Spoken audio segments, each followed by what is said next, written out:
Hey friends. Well, here I am in Annalise's room again. I really am dying to go out into the house and start shooting my video post from the set that's still in the house, but I don't want to make Better Call Saul mad at me. They've been very good to me, so let's not make anybody mad. But it's hard to resist, I'm telling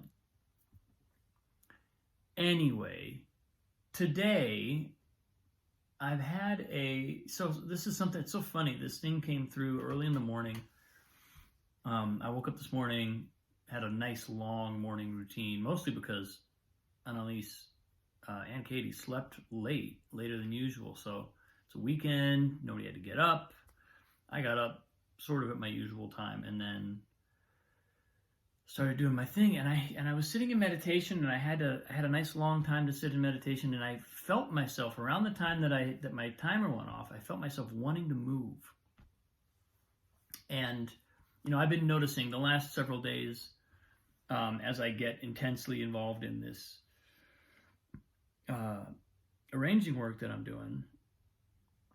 There's a whole set of it's just a pattern. It's a pattern that I get into. I stop eating. I don't do anything physical. There's all these things that I just do them. And I know that they're simply habitual behavior, but man, as I start to get momentum going, it's really hard to break them. And so anyway, as I was sitting in meditation, I felt this urgency to get up and move, like just get the day started. But I kept saying to myself, Annalise is asleep. Katie's asleep.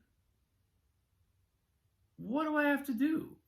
What am I so anxious to do? It was like I wanted to get myself out of bed and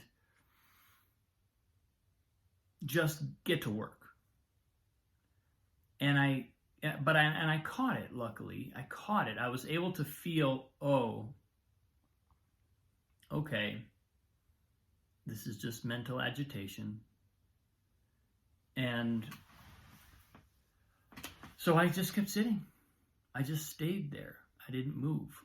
And eventually I did move, but it was because we had to get up and check out of the hotel. But I sat through that moment of kind of resistance of my mind saying, my turn. My mind just like vying for my attention. And it's interesting because sometimes on a normal weekday I wouldn't have had the option of just sitting through that, because I would have had to get up and Annalise has to go to school and things have to happen. But today it was really interesting because it was my own internal urgency that was causing that friction, not any external requirement. And so it felt like, okay, the opportunity is to realize, what is there to do? Literally, what is there to do? I'm sitting in meditation. This is the practice of connecting with the deepest part of myself, the ultimate, infinite power of the universe is available right now. This is the practice of cultivating that. What is it exactly that's more interesting than that? And I had to kind of go through that evaluative process of just kind of like recognizing, wait a minute, I call bullshit. This thing that's trying to grab me and get me to do it is not more important than the fundamental energy of the universe. Thank you very much. Let's just breathe that out and stay centered. And it's just, there are two things that this really shows up for me. One of which I also have not followed too well today, because I've not made it to the piano yet. It's already almost 6 o'clock and I haven't made it to the piano. But it's the process of or the principle of really consistently just investing in those deep practices, investing in the things that we know matter more than anything else. Nothing matters more than meditation. We think all kinds of stuff is more important than meditation. Believe you me, my mind thinks there's 100,000 million zillion anything in the world is more important than meditation to my mind, because my mind doesn't really get to participate in meditation. My mind is sitting down here kind of having to shut its mouth and let, the higher powers do their thing. It's just like sitting here brewing. It's not always sitting here brewing, but when I'm in this kind of state of channeling a lot of energy into the mind, it's kind of like looking around going, when's it my turn? When's it my turn? And it's so significant to cultivate that practice of truly being just in a deep place, just connected to that deepest energy. There is nothing more important. And I have to kind of, moments like this morning where I actually from the inside and my mind is challenging that. Those are just really powerful moments of reminding myself of what really matters. The second thing, my second takeaway, is that, man, it's a real thing to be working on something that requires that much psychic energy to go into the mind, to flow through the mind, because it really gets the mind revved up. Like the mind just wants to go, it wants to play, it wants to keep doing, And I've had a couple days, so I've had on the granular level, I've had a particular arrangement to do that involves reducing a zillion billion synth parts down to one playable part. And there's the number of technical, I could bore you to tears with the number of technical and software and various things that I've had to figure out. And I've done them all before, most of them, but it's been a couple days now of showing up and sort of hitting obstacle. Don't know how to do this. Don't know how to do that. Don't know how to do this. Don't know how to do that. Each time is like a little like, okay, stop. Figure out this one thing, because nothing can move until I get this one thing. Next one thing. And I kind of like chunked my way through it, and I've learned that when I hit these moments where it's like I spend like, an hour on something and I haven't moved at all in an hour.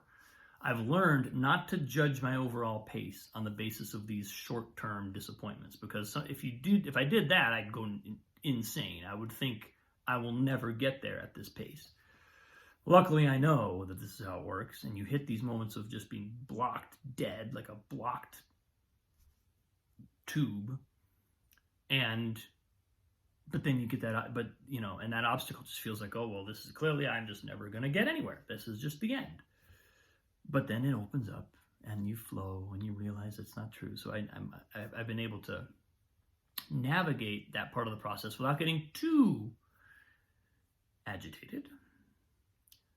But at the end of all that, after kind of overcoming those blockages over the course of a day, like this evening, I'm starting to fly. I'm starting to I've sort of like worked out enough of the little nitty gritty bits in the middle that now I can kind of fly through them, and I'm kind of dancing through them. And now it's like, I just want to do more of this, just more of this, more. And it's like, oh, I don't think that that's my soul saying that. I think that that's my mind. I think that's my mind. And so, again, I guess my takeaway, which I've long-windedly been introducing, is that when I invest so much energy it meant into the kind of mind, into the psychic space of the mind, it's ultra important to come back to those deeper practices, because especially when the mind is having success, that's when it really doesn't want to let go. When the mind is experiencing frustration and it's like, oh, I just don't know, the mind's throwing up its hands, then it's like, fine, go meditate. I don't care. It doesn't resist meditation. It doesn't resist connecting to the higher, because it's not having a good day. It would rather take a nap. Fine. But when the mind is having success, that's when it really gets tenacious and it really doesn't want to let go. And so I'm affirming for myself and asserting for myself just how vital it is to keep this balance going of shifting. That's why I'm bummed I didn't play piano today. I might get 20 minutes right now. But that it just changes that whole headspace. It changes the entire headspace. And it's so funny how my priorities shift. Like, I notice if I'm working on the computer on an arrangement all day long, my priority is getting more arrangements done. Get more stuff done. Get more done. That becomes the running script in my mind. Well, I went to the piano yesterday for an hour and I was like, oh God. Oh, piano is my priority. This is my priority. Arranging is fine, but it's not the priority. And so I'm noticing, again, it's just kind of like this really interesting process of discerning what the mind's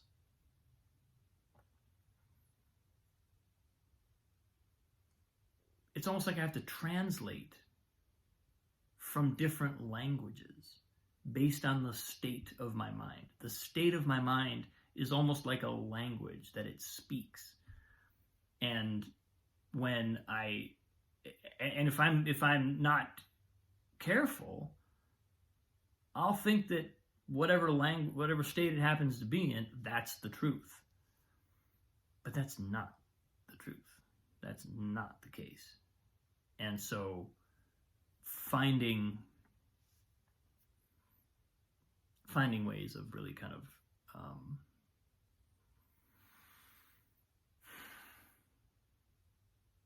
building bridges and getting from the kind of hyperactive state into a more ultimately, none of those states are a problem, and none of them are really better than any others, as long as overall I am bringing myself into connection all the time. If I'm not doing that, then all the states become problematic in their own way. But really, it's not the state or the activity of the mind that's the problem. It's the fact that all of it is disconnected. And all of them have all the different states have various seductive ways of convincing me something is more important than connection. But nothing is more important than connection. Nothing is more important than connection. So every once in a while when the mind starts to go for a run, I have to remind myself of that. Another part of me has to step in and say, hold, please. Let's just sit. Let's stretch our body. Let's remember we're a physical being in a physical universe. We're a spiritual being in a spiritual universe. We're not just a mental being in a mental universe. We're that too, but not just. So that's what's coming through today, people. It's a fun day. You can probably tell I had fun today. It's been a fun day, and I'm just kind of like working through the implications of how to remain expansive throughout a very contractive activity. Thanks for watching. Thanks for listening. Love you all. I appreciate you. Yeah, can't believe this. I'm 20 days from the end of this post, 25 days from the end of my first year, not from the end of this post. But my God, you're such a wonderful, wonderful group of people. I love you. I'll see you tomorrow.